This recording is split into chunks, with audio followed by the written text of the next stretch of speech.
In part one of this series, we examined three concepts that are essential to understanding Catholic social teaching. The first was justice, commutative, distributive, and social justice.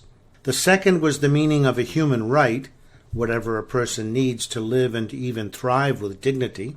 And third, the meaning of the common good. As already mentioned, 21st century Catholics try to follow Jesus. They try to think, act, and live in a way that is faithful to his teaching and example. Since we human beings are by nature social beings, following Jesus clearly includes working to build a more just society, a society where the hungry are fed, the homeless find shelter, and most importantly, the dignity of every person is recognized and respected. This is the subject of Catholic social teaching, a teaching which has been spelled out in a number of official church documents from popes, ecumenical councils, and synods of bishops in various countries around the world. So now let's take a look at the 7 major themes of Catholic social teaching, themes that are found over and over again in dozens of these official church teaching documents. The first is the dignity of the human person. God created man in his image. In the divine image he created him. Male and female he created them.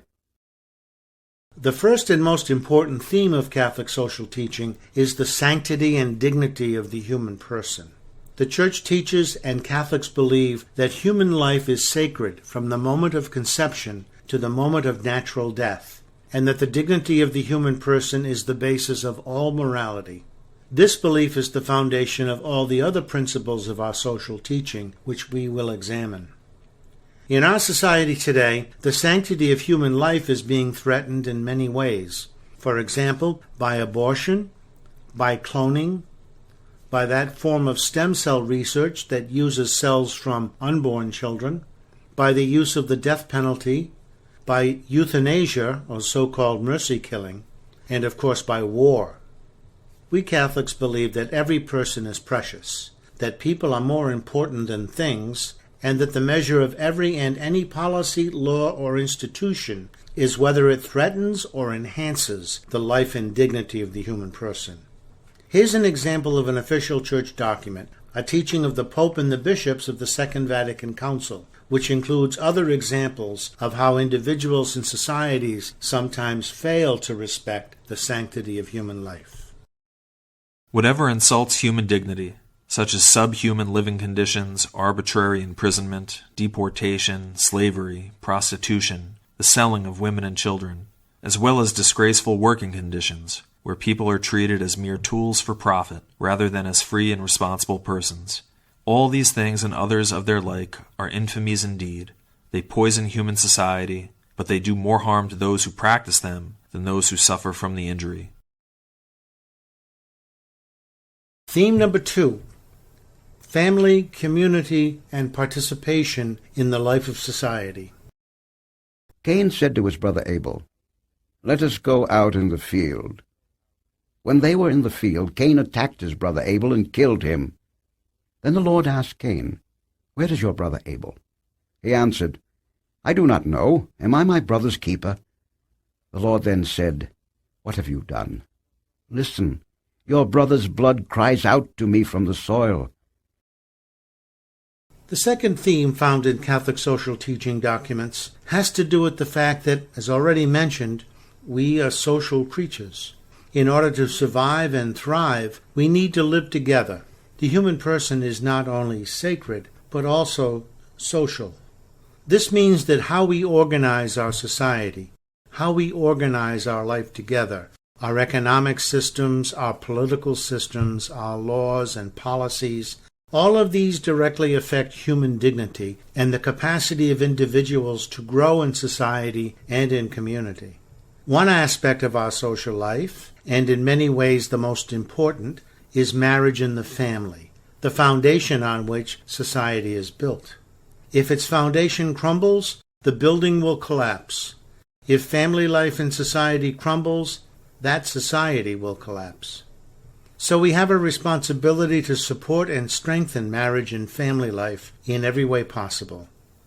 A second important aspect of this fact that we are social creatures is that every person has a right and a duty to participate in society, working together for the common good and the well-being of all, especially the poor and the vulnerable.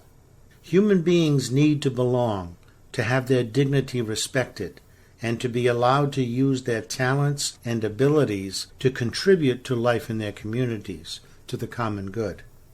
In a letter to all American Catholics, the bishops of the United States put it this way: Economic and social policies, as well as organization of the work world, should be continually evaluated in light of their impact on the strength and stability of family life.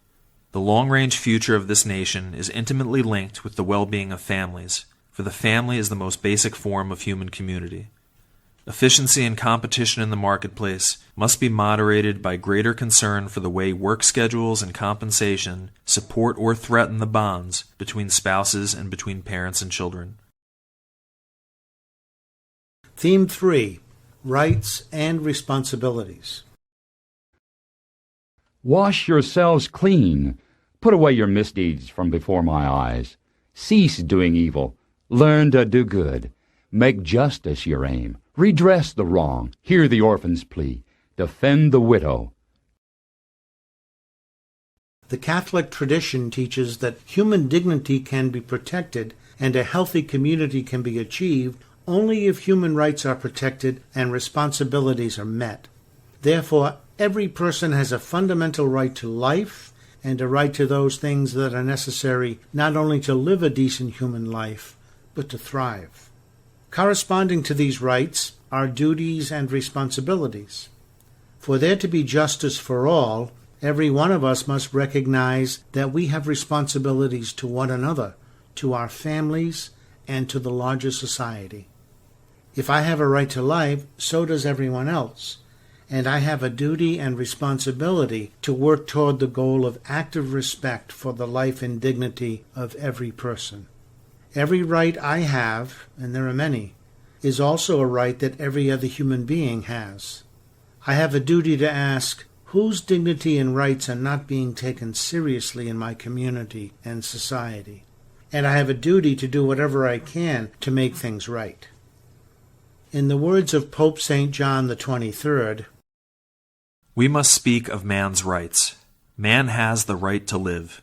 He has the right to bodily integrity and to the means necessary for the proper development of life, particularly food, clothing, shelter, medical care, rest, and finally, the necessary social services. In consequence, he has the right to be looked after in the event of ill health, disability stemming from his work, widowhood, old age, enforced unemployment, or whenever, through no fault of his own, he is deprived of the means of livelihood. The fourth theme of Catholic social teaching: preferential option for the poor and vulnerable. This rather is the fasting that I wish, releasing those bound unjustly, untying the thongs of the yoke, setting free the oppressed, breaking every yoke, sharing your bread with the hungry, sheltering the oppressed and the homeless, clothing the naked when you see them, and not turning your back on your own. If you ask someone the question, how well do you think our economy is doing these days? They will likely check what has been happening on Wall Street and the stock market. If the price of stocks goes up, they assume, then economically things are getting better. But getting better for whom? For those with enough wealth to buy stocks and bonds, of course. That's one way of measuring progress. But Catholic social teaching has a different answer. The basic moral test is not how well the wealthy are doing, but how the most vulnerable members of our society are faring. How are the poor, the unemployed, children, those who are seriously ill, the handicapped, and the elderly doing? For Catholics, that is how we judge any law, government policy, or economic system. How do they affect the least among us? In a society marred by a deepening division between rich and poor, Catholic tradition recalls the story of the Last Judgment, in which Jesus teaches us that we will be judged by God on the basis of how well we took care of those who are poor and hungry and homeless, and instructs us to put the needs of the poor and the vulnerable first. In the words of the bishops of the Second Vatican Council, therefore, everyone has the right to possess a sufficient amount of the earth's goods for themselves and their family. Persons in extreme necessity are entitled to take what they need from the riches of others. To remember the saying of the fathers, feed the people dying of hunger, because if you do not feed them, you are killing them.